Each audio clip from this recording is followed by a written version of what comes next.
Line லயனா dates, இது தரும் ஆரோக்கியம் இயற்கையானது. Line லயனா premium dates.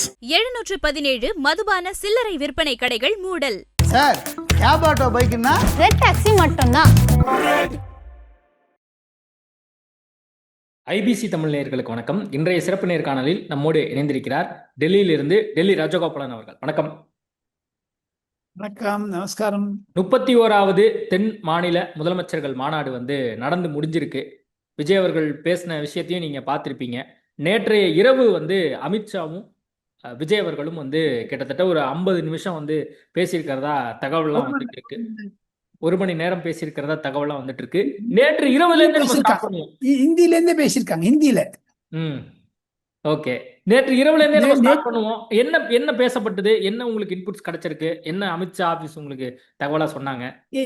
வெற்றிகரமாக நடந்தது தென்னிந்திய முதலமைச்சருடைய மாநாடு. காரணம், பொருளாதார ரீதியில் போதைப் பொருட்கள் கடத்தலை நிறுத்துவதற்கும், சட்ட ரீதியாக பார்க்க போனால் இலங்கையிலிருந்து அம்மன் தோட்டையினுடைய துறைமுகத்திலிருந்து இந்தியாவினுடைய நியூக்ளியர் இன்ஸ்டலேஷன்ஸை உளவு பார்க்கக்கூடிய சைனாவிற்கு ஏன் ஸ்ரீலங்கா அனுமதி கொடுத்தது என்றதையும், தமிழகத்தில் இருக்கக்கூடிய கல்பாக்கம், ஸ்ரீஹரிகோட்டா, மற்ற நியூக்ளியர் இன்ஸ்டலேஷன்ஸ் ரேடார்ஸ் எல்லாம் பார்க்கறதுக்கும் நாம் அனுமதி கொடுக்க கூடாது என்று பல ரீதியில் அதிகாரிகள் ரீதியில் எக்ஸ்சேஞ்ச் ஆஃப் இன்ஃபர்மேஷன் இருந்தாலும் நேற்று இரவு விஜயிடம் இதுதான் கூறினார்கள் அமித்ஷாவுடைய அதிகாரிகளும் விஜயிடம்.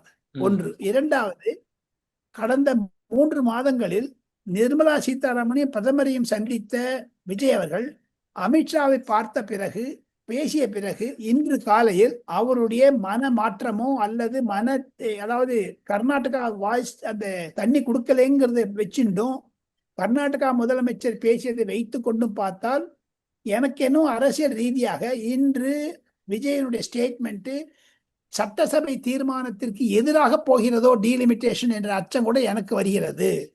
இருந்தாலும் India one India, team India என்றெல்லாம் ஒரு புது புது நுணுக்கங்களை வைத்த அமித்ஷாவிற்கும் நரேந்திர மோடிக்கும் சென்னகத்தில் இருந்த ஒரு ஒற்றுமையை இன்று காப்பாற்றி விட்டார்கள்.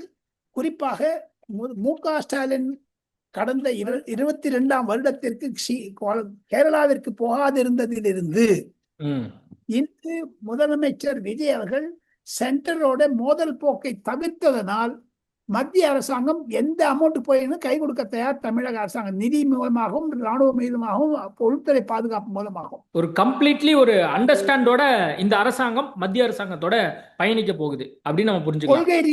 கொள்கை ரீதியில் பாஜக விரோதி, ஆனால் அரசாங்க ரீதியில் பாஜகவுடன் நரேந்திர மோடியின் அரசாங்கம் நல்ல உறவு வந்து விட்டதாகத்தான் நான் பார்க்கிறேன். சங்கர், நேற்று இரவு சந்திக்கும் பொழுது 2 விஷயம். ஒன்று ஒரு சாதாரண ஒரு பூங்கொத்து ஒன்று கொடுத்தாரு. அது மட்டும் இல்லாமல் ஏதோ ஒரு ஹேண்ட்பேக், ஒரு மர்ம பேக் மாதிரி ஏதோ ஒன்று கொடுத்துருக்காரு அப்படின்னு சொல்லி சோசியல் மீடியாலலாம் வைரலாக வந்ததையும் நீங்கள் பார்த்துருப்பீங்க. அது பர்சனலாக சம்திங் ஏதோ அமித்ஷாக்கு கொடுக்க நினச்சிருக்காரு அப்படிங்கிற ஒரு விஷயமும். அதே நேரத்தில் அமித்ஷா விஜய அந்த சந்திக்கும் பொழுது ஜென்ரலாக ஒரு தலைவராக இருக்கட்டும் அல்லது முதலமைச்சர் அவர் கால் மேலே கால் போட்டு உட்காருவாரு, ஆனால் கால் மேலே கால் போட்டு உட்காரல அப்படிங்கிற மாதிரியான செய்திகளும் அதிகமாக வர்றதையும் பார்க்குறோம்.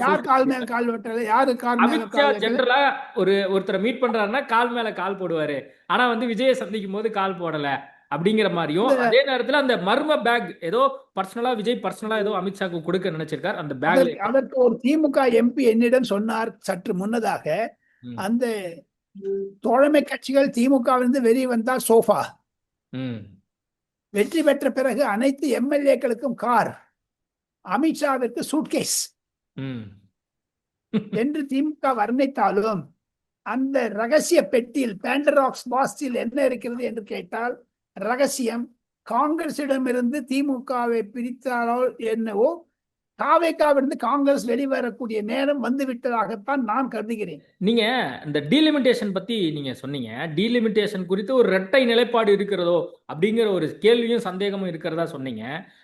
அது என்ன ஒரு கிளாரிட்டி இல்லாம இருக்கே. இப்போ அந்த சட்டப்பேரவையில பேசும் பொழுது முதலமைச்சர் என்ன சொல்றாருன்னா 543 சீட்டு குறைஞ்சிடக்கூடாது அப்படிங்கறத சொல்லியிருந்தாரு. இப்பயுமே அதை தான் வலியுறுத்தி சொல்லியிருக்காரு. என்ன வலியுறுத்துறாரு? I therefore urge the Union government to provide a clear legislative assurance that no state will suffer a reduction of its percentage of representation in parliament on account of his success in population stabilization. Such an approach would also uphold principles of equity, preserve the federal balance envisioned by our constitution, and reinforce the confidence of all states in our democratic institutions. அது என்ன அர்த்தம் அதுக்கு? 543க்கு வந்து அது வந்து 7.5 குறைக்காதேன்னு சொல்றாரு, அவ்வளவுதான். புரியுதுங்களா? ஆக மொத்தம் 50% சொல்லிட்ட அப்புறம் அதை கன்வின்ஸ் பண்ணிருக்காரு நேத்தி அமித்ஷா வந்து விஜய் கிட்டக்க. அதுதாங்க பொலிட்டிக்கல் மிஷன். அப்ப கன்வின்ஸ் ஆயிருக்காரு அமித்ஷாவுடைய அந்த பேச்சுக்கு வந்து கன்வின்ஸ் ஆயிருக்காரு. நம்ம வந்து தொகுதி ரிலேட்டடா நம்ம டிரான்ஸ்பரண்டா தான் கொண்டு வர போறோம் அப்படிங்கறத வந்து சொல்லியிருக்காரு. ஏன்னா ஆல்ரெடி சவுத் இந்தியாவில் இருக்கக்கூடிய மற்ற மாநில முதல்வர்களும் அந்த அச்சத்தை வந்து காட்டியிருந்தாங்க. அதெல்லாம் புரிய வைக்கிறது. ஏன்னா நாடாளுமன்றத்தை முடக்கிய ராகுல் காந்திக்கு சவால் விட்டார் விஜய் அவர்கள். நாடாளுமன்றத்தை முடக்கிய ராகுல் காந்திக்கு சவால் விட்டார் அமித்ஷா. அதற்கு பதில் இன்று கிடைத்து விட்டது அமித்ஷாவிற்கு. அவ்வளவுதான், சிம்பிள். அதே மாதிரி காவேரி விவகாரம், மேகதாது விவகாரம் குறித்தெல்லாம் கூட வந்து பேசப்பட்டிருக்கு. டி.கே. சிவகுமார் வந்து இந்த மாதிரியான விஷயங்கள்ல வந்து பிரிச்சிடக்கூடாது மக்களை, நம்ம எல்லாம் சேர்ந்துதான் பயணிக்கணும் அப்படிங்கிற மாதிரி எல்லாம் சொல்லியிருக்காரு. அவர் பேசக்கூடிய அளவுக்கு அந்த மாதிரி தான் பேசுவார். தமிழ்நாட்டில் வந்துட்டு அப்புறம் எல்லாம்னா எந்த மூஞ்சியை வச்சுன்னு அவர் வந்து விஜய் வராதேன்னு சொன்னாரு. எந்த மூஞ்சியை வச்சுன்னு ஜனநாயகன் படத்துக்கு தடை செய்தார்கள். அதன் மூலமாக பல கோடி ரூபாய்கள் விஜயனுடைய படத்திற்கும் ஜனநாயகன் படத்துக்கு எடுத்த அந்த குழுவிற்கும், ஏன்னா கர்நாடகாக்காரர் தான் எடுத்திருக்காரு. அந்த கர்நாடகாக்காரருக்கே நஷ்டம் கொடுத்தாருன்னா எப்படி? அது நல்ல வேலை விஜய் வந்து ஒரு பெரிய காரியம் செஞ்சாரு. போகாத இல்லாமனா அங்க 500 பஸ்ல கொளுத்தி விட்டுருப்பாங்களே. அந்த தீவிரமாக இருக்கக்கூடிய கர்நாடகாவினுடைய அந்த ஒரு வெறியர்கள் தமிழ்நாட்டுக்கு எங்க இவ்வளவு வஞ்சனை செய்யணும்? எது இருப்பினும் டெல்டா மாவட்டத்தில் இருக்கக்கூடிய தமிழக விவசாயிகள், பல லட்சம் விவசாயிகள் கருத்தில் கொண்டு ஒருவேளை, ஏன்னா இப்போ இதுல ஒரு காம்பினேஷன் பார்க்கணும் சங்கர். நான் வந்து சில எக்ஸாம்பிள் சொல்றேன் உங்களுக்கு. தென்னிந்தியால 6 மாநிலம் இருக்கு. அந்த 6 மாநிலத்துல உங்களுக்கு பாஜக 2 இடத்துல இருக்கு இம்பார்ட்டன்டா. ஒன்னு பாண்டிச்சேரி, ஒன்னு வந்து ஆந்திரா. காங்கிரஸுடைய முக்கியத்துவம் இருக்கும் இல்லையோ? தமிழ்நாட்டுல காங்கிரஸ் வந்து ஆட்சியில இருக்குது. கேரளாவிலும் கர்நாடகாவிலும் தெலுங்கானாலும் ஆட்சி இருக்குது. இந்த 4 அந்த 6 2 போட்டுட்டீங்க. அந்த 2 6 போட்டுட்டீங்கன்னா பாஜகவிற்கு இது ஒரு அரசியல் பிரச்சனை. காங்கிரசுக்கும் அரசியல் பிரச்சனை. ராகுல் காந்தி நினைக்கிறார் இந்த 6 மாநிலங்களை வைத்துக் கொண்டு 2029 தாங்கள் 100 சீட்டுக்கு வந்துடும் 543 நினைக்கிறார். அது எப்படி நடக்குமோ நடக்காத விஜய் அவர்கள் மூலமாக கண்டிப்பாக தமிழகத்தில் ராகுல் காந்தியினுடைய உறவை பிரிக்க முடியாது. யாரும் இல்லைன்னு சொல்லல. ஆனாலும் இன்று முதல் ஒரு விதிக்காகிவிட்டது. ஒரு சந்தேக மனப்பான்மை வந்துடுச்சு. அமித்ஷாவுடைய அந்த திட்டத்துல ராகுல் காந்தி அந்த 2029 இலக்கை வந்து நம்ம வந்து டைவர்ட் பண்ணணும்னா இவரை துணைத் தலைவரா போட்டுறணும் அப்படிங்கிற மாதிரி எல்லாம் பிளான் பண்ணி தான் இந்த மாநாட்டுல வந்து எந்த மாநிலத்தில் கூட்டம் நடக்கிறதோ அந்த மாநிலத்தின் முதலமைச்சர் துணைத் தலைவர். அதுதான் சிம்பிள். கேரளால இருந்தபோது பின்னாடி விஜய் சீஃப் மினிஸ்டர் இருந்தார், அவர் தான் துணைத் தலைவர். அதுக்கு சம்பந்தம் கிடையாது. அதெல்லாம் ஒண்ணும் பார்த்து ஏற்கனவே என்னை பொறுத்து மட்டும் தமிழகத்தில் தாவேக ஆட்சியை காங்கிரஸ் டெல்லியிலிருந்து நடத்துகிறதா என்ற அச்சம் திமுகவிற்கும் அதிமுகவிற்கும் பாஜகவிற்கும் வந்துவிட்டது. காரணம், பிரவீன் சக்கரவர்த்தி போன்றவர்கள் தமிழ்நாட்டு எம்பிக்கள் எல்லாம் சேர்ந்து பல தூதுவரங்களுக்கு சென்று தமிழ்நாட்டில் அந்நிய முதலீடு செய்திருக்கும் போது விஜய்க்கு என்ன வேலை இருக்கு? இவளே பண்ணி கொள்ளாம. அப்ப மாரி வில்சனுக்கு என்ன வேலை இருக்குது? அவர் என்ன பண்றாரு? Foreign direct investment who is Praveen சக்கரவர்த்தி என்றெல்லாம் கேட்கிறார்கள் பாஜகவினர், திமுகவினர், அதிமுகவினரும். இன்பதுரை என்பவர் ஓப்பனாக பேசுறாரு. அவரும் ராஜ்யசபா எம்பி. பிரவீன் சக்கரவர்த்தி ராஜ்யசபா எம்பி. ஸோ இதெல்லாம் வச்சு பாத்தீங்கன்னா இந்த கூட்டம் வந்து போதைப் பொருள் தடுப்பதற்காகவும் சட்ட ரீதியாக சில இன்டர்ஸ்டேட் மீட்டிங்ஸ் எல்லாம் இருக்குது. அதெல்லாம் சரி பண்ணுவாங்க. தமிழகத்தில் இருந்து பாருங்க, தமிழ்நாட்டுக்கு ஒரு சென்னையிலிருந்து கன்னியாகுமரி வரை 700 சொச்ச கிலோமீட்டருக்கு ஒரு நீண்ட நெடுஞ்சாலை வேண்டும் என்று ஆதவர்ஜுனா நிதின் கட்கரிக்கு ஒரு கடிதம் எழுதியிருக்கிறார். அது பல மாநிலங்கள் மூலமாக போகணும். அது கேரளாவை டச் பண்ணும். அதுக்கு கேரளாவுடைய பர்மிஷன் வேணும். அப்படி வந்துருச்சுன்னு வச்சுங்க, பரந்தூர் வழியாக மகாபலிபுரம் வழியாக அந்த நெடுஞ்சாலை சென்றால் 5 வருடத்தில் பண்ணிட்டாருன்னா விஜய் எல்லாம் சல்யூட் அடிப்பாங்க சார். ஒரு நிமிஷத்துல அது மத்திய அரசு உதவி இல்லாத பண்ண முடியாது சங்கர். அதனால்தான் விஜய் சொல்றாரு மத்திய அரசு நான் கொள்கை ரீதியாக எதிரியாக இருந்தாலும் அரசியல் ரீதியாக நாங்கள் ஒன்னா இருப்போம் சொல்ற கரெக்ட் தானே. அது தமிழ்நாட்டுக்கு டெவலப்மெண்ட் தானே அவர் பண்றாரு விஜய்.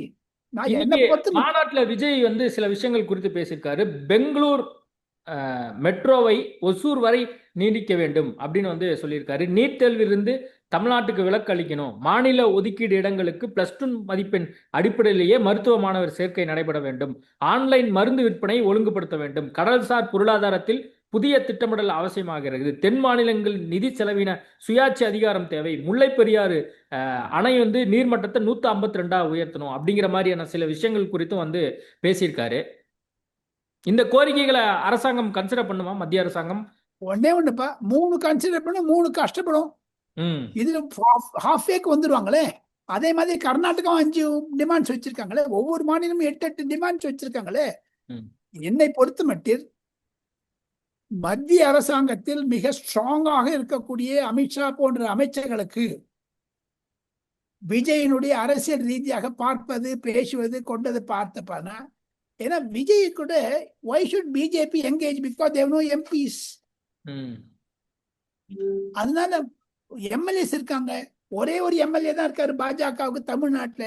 ஆக மொத்தம் தமிழ்நாடு முக்கியமே தவிர தமிழ்நாடு அரசியல் பாஜகவிற்கு முக்கியம் அல்ல என்பதைத்தான் நான் உணர்த்த ஆசைப்படுகிறேன். அந்த அண்டர்ஸ்டாண்டிங் எப்படி இருக்க போகுது இனிமேல்? இப்போ முன்னாடி திமுக ஆட்சி இருந்த பொழுது கிட்டத்தட்ட வந்து அரசியல் ரீதியாகவும் எதிர்த்தாங்க, நிதி அடிக்கடி கொடுக்கல அப்படின்னு சொல்லி போற இடங்கள் எல்லாமே வந்து முதலமைச்சர் வந்து சொல்லிட்டே இருந்தாரு. அந்த மாதிரி ஒரு போக்கையே இந்த அரசாங்கம் கடைபிடிக்கும் அப்படின்னு நம்ம பாக்குறதா, இல்ல வந்து கொஞ்சம் சாஃப்டானா வந்து அனுசரிச்சு போவாங்க தாவேக அரசாங்கம் அப்படின்னு புரிஞ்சுக்கிறதா? முதலமைச்சர் நேரா பேச மாட்டார். ஆதவர்ஜினா புஷி ஆனதை விட்டு பேச வைப்பாரு. 2 கான்ஸ்டியூன்சியும், அதாவது திமுகவும் சாட்டிஸ்ஃபை பண்ணணும், சென்டரையும் சாட்டிஸ்ஃபை பண்ணணும்ட்டு அவர் புது விளையாட்டை விஜய் ஆரம்பிப்பார் என்று தான் நான் நினைக்கிறேன். எது இருப்பினும் தமிழகத்திற்கு அதிக பலன் நலன் வர வேண்டும் என்று தான் மத்திய பாஜக நினைக்கிறது. இருந்தாலும் 2027 பட்ஜெட்ல கண்டிப்பாக விஜய் சொன்ன 2-3 குறிப்புகளை மனதில் வைத்துக் கொண்டு அமித்ஷா அவர்கள் இன்று மாலை பிரதமரிடம் சொல்ல இருக்கிறார். இன்னும் சென்னையில நேரம் சில்லுகுரி போறாரு நான் கேள்விப்பட்டேன். அங்கிருந்து ட்ரெயின்ல போயிடுறாரு. சில்லுகுரி போயிட்டு டெல்லிக்கு வந்த பிறகு சொல்லுவாருன்னு நினைக்கிறேன். இந்த மீட்டிங் வந்து கிட்டத்தட்ட சக்சஸா முடிஞ்சிருக்கா? தமிழ்நாட்டுக்கு ஃபேவரா நடக்கிறதுக்கான எதுவும் வாய்ப்புகள் இருக்கா? ஏன்னா காவேரி விவகாரம் வேற போயிட்டு இருக்கு. அமித்ஷா வந்து கிட்டத்தட்ட வந்து கூடவே இருந்திருக்காரு. ரைட் சைட்ல வந்து DK சிவகுமார், லெப்ட் சைட்ல அமித்ஷா, விஜய் சென்டர்ல இருந்திருக்காரு. நான் ஒரு சின்ன ரகசியத்தை சொல்லட்டுமா? சின்ன ரகசியம் IBC தமிழ் நேயர்களுக்கு ஒண்டி. அமித்ஷா அவர்கள் இந்த முறையில் ஈடுபடுவதற்கு முன்னதாக விஜய் அவர்களிடம் சந்திரபாபு நாயுடு, பவன் கல்யாணும் பேசிவிட்டார்கள். அரசியல் ரீதியாக இந்த விஜயம் போதைப் பொருளை தடுப்பதற்கு மத்திய அரசாங்கத்திற்கு உறுதுணையாக இருப்பேன் என்று விஜய் உறுதிமொழி கொடுத்த பிறகு மத்திய அரசாங்கத்துடன் சென்னையிலிருந்து கன்னியாகுமரி வரை 7-8 லைன் பாதை வேண்டும் என்று கேட்ட பிறகு, அதை மத்திய அரசாங்கம் ஒப்புக்கொண்ட பிறகு கண்டிப்பாக இந்த விஜயம் வெற்றி பெற்றதாகத்தான் அமித்ஷாவுடைய நெருக்கமாக இருக்கக்கூடிய அதிகாரிகளும் அரசியல்வாதிகளும் என்னன்னு சொல்லுகிறார்கள். இன்னுமே அமித்ஷா ஒன்றும் பண்ணல. அதை தவிர இன்னொன்னு, இது ரொம்ப இம்பார்ட்டன்ஸா இருந்து முடிஞ்சிட்டு வெளில வந்த அப்புறம் ஹிந்தி ஆங்கில தொலைக்காட்சிகளுக்கு அமித்ஷா ஒரு பேட்டி அளித்திருக்கிறார் காங்கிரசுக்கு எதிராக இந்த வந்தே மாதரம் பாட்டை பத்தி. ஆக மொத்தம் அமித்ஷா எங்க போனாலும் அவர் இந்தியாவினுடைய உள்துறை அமைச்சராக இருந்தாலும் அவர் குறிப்பு வைப்பதெல்லாம் காங்கிரஸை எதிர்த்தானே தவிர மாநில அரசாங்கத்திற்கு சக்சஸ் ஆயிடுச்சுன்னு விட்டுட்டு செகண்ட் சப்ஜெக்ட் போயிட்டார். அவர் he's taking flight to Siliguri now. Okay, சரி சார். நிறைய விஷயங்கள் குறித்து பேசியிருக்கோம். நேர்காணல் கொடுத்ததுக்கு மிக்க நன்றி. Thank you sir. லயனா டேட்ஸ், இது தரும் ஆரோக்கியம் இயற்கையானது. லயனா பிரீமியம் டேட்ஸ். 717 மதுபான சில்லறை விற்பனை கடைகள் மூடல். சார், கேப் ஆட்டோ பைக்குன்னா ரெட் டாக்ஸி மட்டும்தான்.